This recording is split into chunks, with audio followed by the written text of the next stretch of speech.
Joining me now is Brent Neiman. He's an economist and former Treasury official in the Biden administration. His research was cited by the Trump White House, really to help them justify the reciprocal tariff rates. So they said, you know, look at this research, look at this. This is where we get this crucial number that gets us to these stratospheric tariff rates. So, Brent, I really appreciate your taking the time here. I just want to start off with you because we've got the math, and I've spent a lot of today. I've got my, going through the math. Sorry, I'm just holding it up for people that we were going through. So you see these high tariff rates, and Trump sitting there on the screen, and it's scrolling by country after country after country, and you see your works used to justify them. What did you think in that moment? Yeah, thanks, Aaron, for having me on the show. On Wednesday of last week, I was in a University of Chicago macroeconomics seminar, and my phone started blowing up with those pictures of the president in the Rose Garden with that screen with really big numbers and many more countries listed than I thought.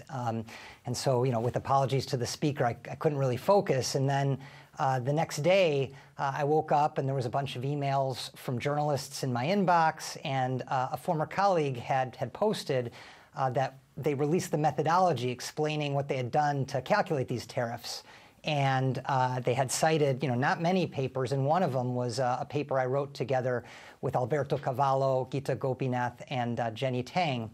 So I started digging in and looking at, how my work could have possibly informed this policy, which I really think is a terrible policy. So I ended up writing an op-ed on it, and I think it's been well received so far.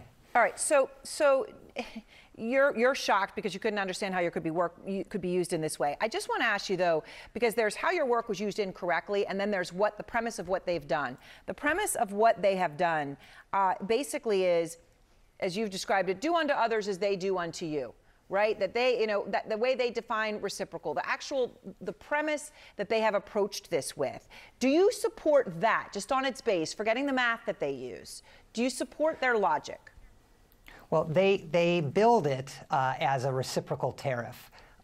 So what I was expecting is that they would look at what other countries charge as tariffs to the United States, and if they're 2, 3, 4 percentage points higher, we might try to bridge that gap with a reciprocal tariff of our own.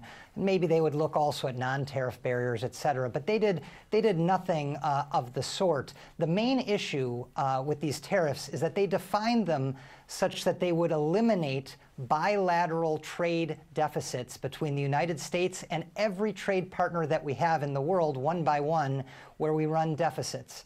And once you make that the goal of the policy, it's over. You're done. Whatever formula you come up with and whatever numbers you plug into that formula, you're not going to get a good trade policy. You're instead going to come up with something that can do real harm to Americans and I think to the whole world.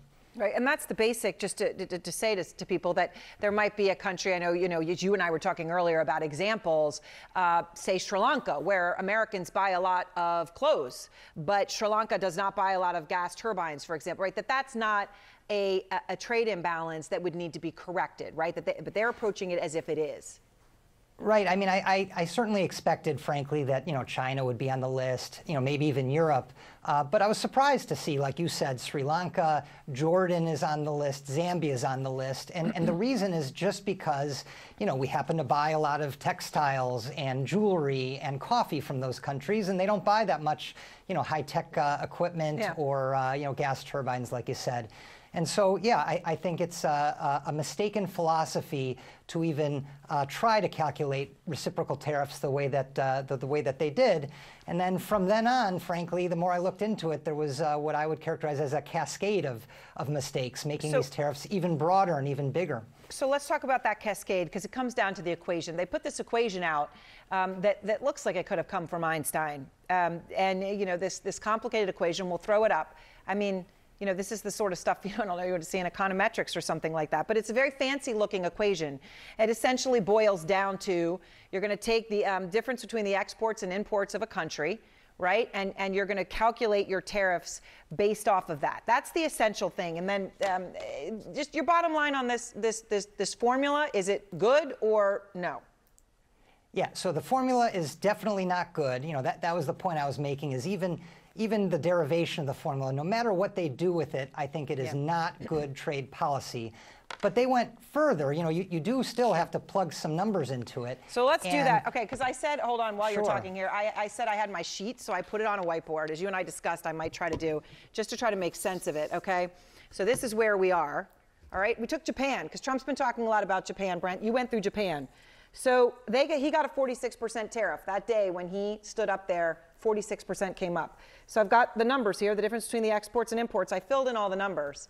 There's one number here, though, I'm going to put in red. That is 0.25. That's your number. That's the number. Well, that's the number they say is your number, right? And when you take that number, that's the magic number, I put it in red, and you plug it into their equation, you get 46%. Well, close, but not quite. The number that I would put, based on my research in for that value, is 0.95. Okay. And that differs from the one that they used, like you said, which was 0.25. You know, the difference is almost a factor of 4. Yep. So you know, put 0.95, then what it's- happens to the 46?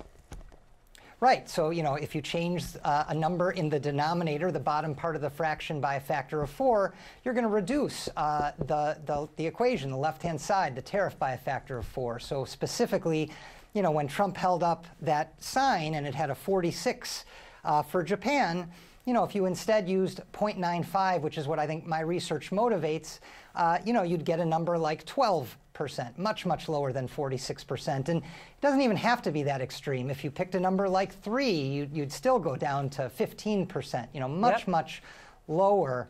And the other thing I did want to just mention, because, you know, you said they got that 25 from you. To be clear, I don't know where they got that 0.25. Right. And Well, what they I say they find got it from you. I astounding- should have been more accurate there, yeah. Well, not quite. I mean, it's, you know, this is an unbelievably consequential policy. I mean, I listened to the guests in your interview just now. You know, markets are moving tremendously. I mean, this is a really, really consequential policy for the world, for the country, for everyone. And yet the whole methodology explaining how they did this is, you know, a couple pages long, and I can't answer that question. I have colleagues saying, what is that 0.25 number? And, you know, for instance, I don't even know. Well, yeah, but I mean, you know, you talk about literally you could have things like war and peace depending on it. I mean, you go from 46 to 12 and do Trump's math and take half, you'd be looking at 6% instead of 24.